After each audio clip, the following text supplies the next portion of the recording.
I'm Britt Robinson from GuideLight Group. It is my pleasure to present to you the second video in our series on the Self-Determination Program brought to you by the San Gabriel Pomona Regional Center. This video is all about person-centered planning for the Self-Determination Program. In this video, we will review person-centered planning, including what person-centered planning is and how a person-centered plan is different than other plans you might have had in the past, how to choose someone to facilitate your person-centered planning process, what to expect throughout the process, and how your person-centered plan helps you in the Self-Determination Program. You can download the companion handout that goes with this video to follow along as we walk through the process of person-centered planning. Let's start with an overview of person-centered planning. Person-centered planning is a process to help you plan for your future. A person-centered plan is different than a plan you might have seen in the past, like an IEP from school or an IPP from the regional center, because a person-centered plan is all about your hopes and dreams. Person-centered planning can help you make choices about what you want and need in your life and what services and supports will help you reach your goals. People often refer to the person-centered planning process or to the plan itself as a PCP. Person-centered planning is often done together with the people closest to you in your life, called your circle of support. You choose who to involve in your person-centered planning process. The most important part is a meeting with your circle of support where your facilitator guides a discussion about your hopes, dreams, and goals. This is sometimes described as a party with a purpose. The outcome of the process is a plan for achieving your immediate and long-term goals, summarized in a written document. The document also includes information about your best qualities, what is important to you, and what is important for you. The process and this document inform what is included in your Regional Center Individual Program Plan, or IPP. Your goals in your person-centered plan can be anything you want them to be. Some example PCP goals include: I want to join a soccer team and make friends with kids my own age. I want to perform on stage. I want to go to college and live in a dorm. I want to learn to cook and host a dinner party for my family. Person-centered planning is a process that we've broken down into 5 steps. Step 1, choose your facilitator. Step 2, pre-planning. Step 3, facilitated PCP meeting. Step 4, develop your written plan. Step 5, put the plan into action. Now, let's take a closer look at each of these steps. Step 1, choose your facilitator. You get to decide who should facilitate and write your person-centered plan. You can choose a person-centered planner, independent facilitator, or a trusted friend, family member, or community member. Choose someone you trust, who understands you, who believes in your hopes and dreams, and who makes you feel comfortable and understood. It is beneficial to choose someone who is not a member of your circle of support to facilitate your meeting, so that these important people can participate in the process rather than help you lead the process. In this video, we refer to the person helping you lead your PCP process as your facilitator. Choosing a facilitator is a personal choice, and each person may be looking for something different. Some qualities you might look for in a facilitator include good communication and people skills, strong writing and organizational skills, the ability to listen and ask thoughtful questions, someone who understands your community and culture, someone who speaks your preferred language, a person who is reliable and responsive, a person who understands the regional center system, someone who has training in person-centered thinking, person-centered planning, and/or the Self-Determination Program. It's important to find a facilitator who is right for you. Step 2, pre-planning. Pre-planning is a chance for your facilitator to get to know you and for you to get ready to host your PCP meeting.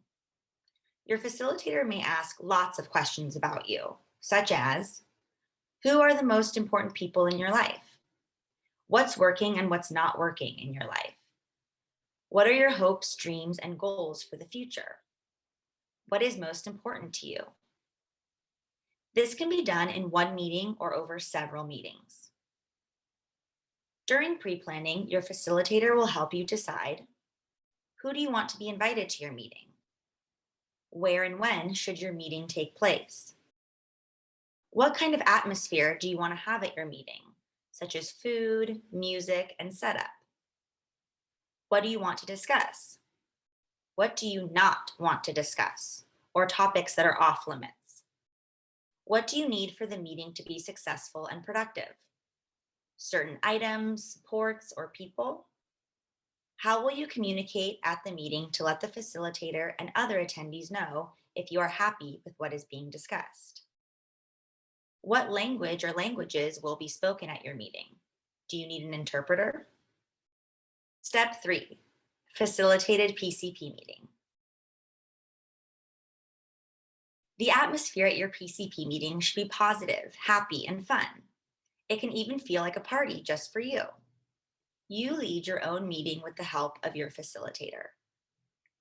If the meeting is for a young child, the parents lead the meeting and involve the child as much as possible and appropriate. You might be wondering what to expect at your PCP meeting. Your meeting will most likely start with introductions and ground rules to set the stage for a positive and productive meeting. Then you'll get into the discussion. Everyone will share positive things that make you, you. Your facilitator might ask people what they like and admire about you. You might talk about your favorite activities and interests. You will discuss the goals you have for your future, both big goals for your long-term future and specific goals for the next year. The group will then brainstorm ways to make your goals possible. Will you need help to accomplish your goals? From this brainstorm, you will create an action plan. You will determine what needs to be done, who can help, and a timeline to accomplish each of your goals this year. Finally, you will review the action plan and make sure everyone at your PCP meeting knows what they can do to help you achieve your goals. You should also know that PCP meetings are usually long, between 1 to 2 hours. PCP meetings can sometimes be emotional because you're talking about important and personal things. Your facilitator is there to guide and coordinate the conversation, not to make decisions about your life. Your facilitator should ask thoughtful questions to help the group think creatively and keep the discussion positive. Remember that you are in charge at your PCP meeting. Step 4, develop your written plan. After your PCP meeting, your facilitator will turn the notes from your meeting into a written plan. You will review the plan together. The plan belongs to you, so you can request changes to get it just how you want it. PCP documents will look different depending on who writes it. Some documents are long and some are short. Some are fancy with colors and photos, and some are simple with just words. Any style is okay, as long as it includes the important information from your person-centered planning process. Your PCP document should include what is important to you and for you, your hopes and dreams for the future, your goals, an action plan outlining how you will accomplish your goals, including what needs to happen, who can help, and when. Your support needs, including any new or unmet needs, which will help with developing your budget and spending plan. Step 5, put the plan into action. Person-centered planning does not end once you have a written PCP. This is when the best part begins. Now it is time to put your plan into action. Your PCP is only valuable if you and your circle of support do what the plan says. The self-determination program can help you access the services and supports you need to make the plan happen. In the self-determination program, you may choose to hire an independent facilitator to help you and your circle of support to do the things written in your PCP.